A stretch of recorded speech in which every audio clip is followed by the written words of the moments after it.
t'es venu pour La toute dernière info, quand je vous disais que décidément plus rien n'est vraiment comme avant, c'est que vous savez, dans la guerre que se livrent le clan Windsor, donc la famille royale et les Sussex, donc Harry et Meghan. C'est des Sussex, eux?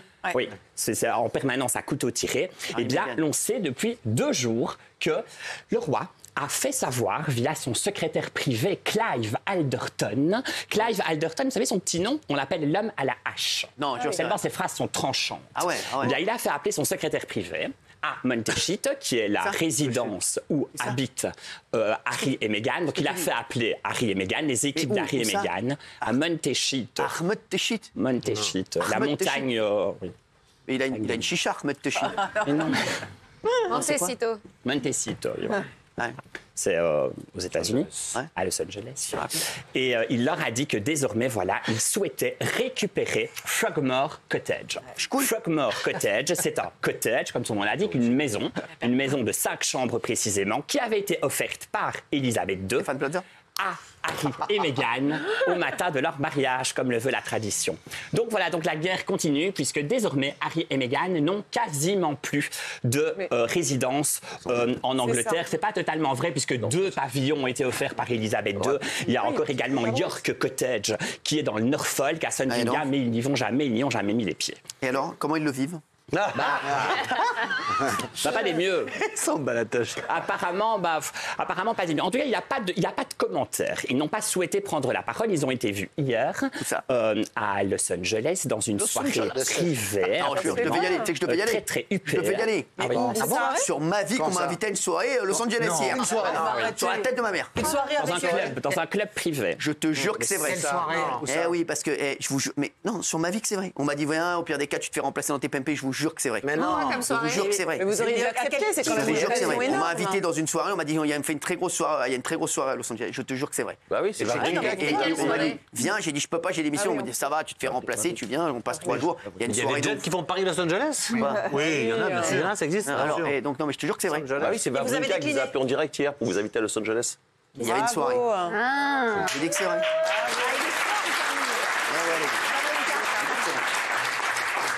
Je l'ai invité avant la semaine dernière. Et vous regrettez pas?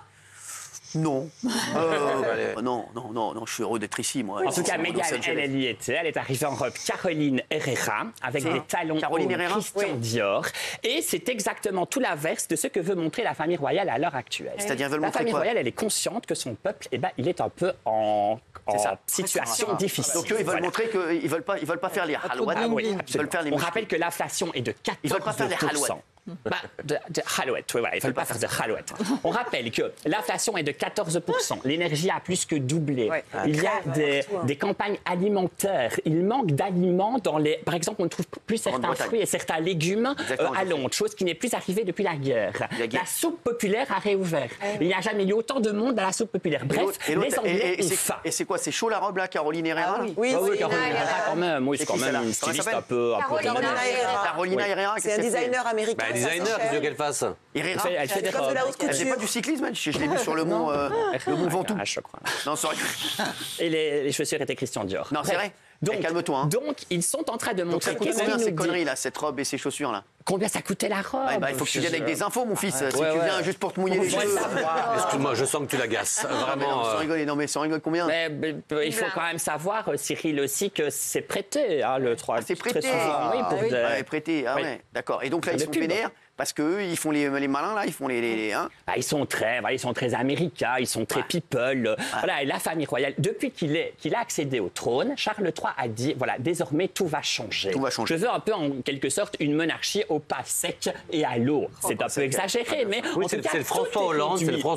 Une monarchie normale, voilà, c'est vrai. On voit que le couronnement, le budget a été réduit, la cérémonie a été réduite, tout a été réduit. Et dans ce cadre-là, Frogmore Cottage, dont on parle tout à l'heure, dont on parlait, le fameux pavillon qui est situé dans le domaine royal de Windsor, ils ne l'ont occupé depuis leur départ en mars 2020 qu'à 3 reprises. 3 reprises uniquement. Donc le roi a dit, écoutez, voilà, ça nous coûte de l'argent, ça coûte des frais.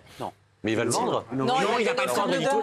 Il paraît qu'il y a une histoire. Il le passe à histoire. Ils ont fait 2 millions de travaux, il paraît qu'ils ont fait payer par le contribuable. 2 500 000 € de travaux parce qu'ils avaient engagé. Payé par le contribuable. Absolument. Vicky Charles, qui est la grande décoratrice en Amérique, elle travaille pour les Beckham, elle travaille pour George Clooney. Vicky Charles, c'est la grande décoratrice, oui, très en vogue. 2 millions. 2 500 000 €. Mais il a remboursé. Oui, ils ont remboursé. Il a remboursé. Donc maintenant, voilà. Et ce fameux pavillon, en effet, serait pour l'instant attribué à Andrew. Andrew, c'est le frère de Charles. Vous savez, on en a parlé ici aussi. Mais lui, il a eu des embrouilles. Qu'est-ce qu'il a eu? Dans une affaire de pédocriminalité. Sexuelle.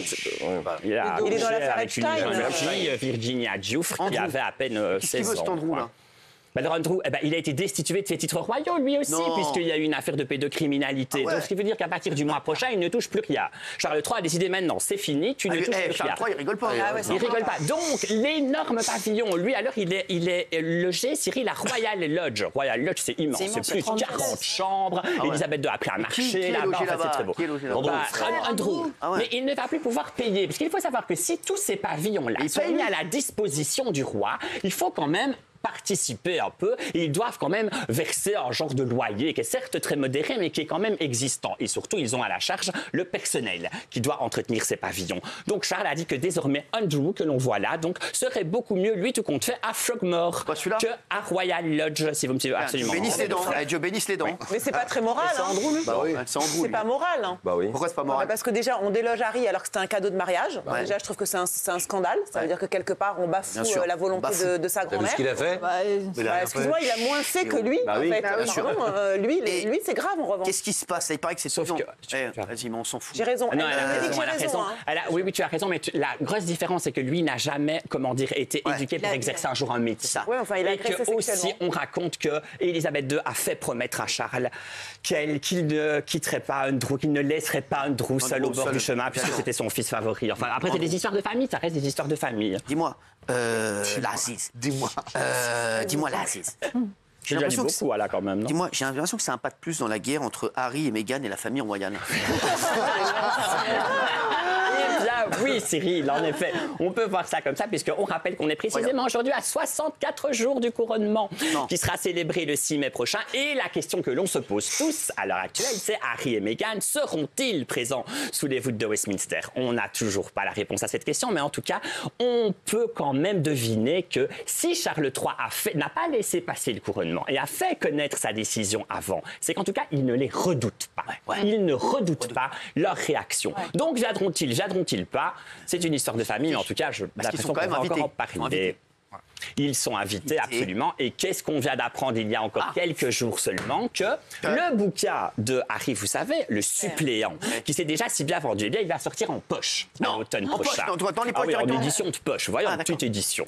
Vous savez comment on appelle ça en Angleterre? On appelle ça penguin. Penguin, ça veut dire pagouin. Et alors, le livre de poche, le pagouin le glisse dans sa poche. Et les grands livres, c'est les country? Eh bien, lorsque le livre sera sorti en édition de poche, Harry a déjà dit qu'il serait complété d'un nouveau chapitre. Un chapitre par rapport à la réaction de la famille royale par rapport à la sortie du livre. Il va voir quoi là-dedans? On continue à faire de l'argent, Cyril, on continue. Non mais ils vont dire quoi là? La réaction de la famille royale, du public. Qui sait tout là? Pour l'instant, des réactions, il n'y en a pas eu des masses, si ce n'est le fait que on leur demande de partir. Oui, parce que ce qui est intéressant peut-être à dire aussi, c'est que... chapitre veut dire ils ont demandé de partir. Vous savez, Cyril, dans le fond, on ne sait rien. Non. Vous savez pourquoi tu viens alors? Mais il est honnête.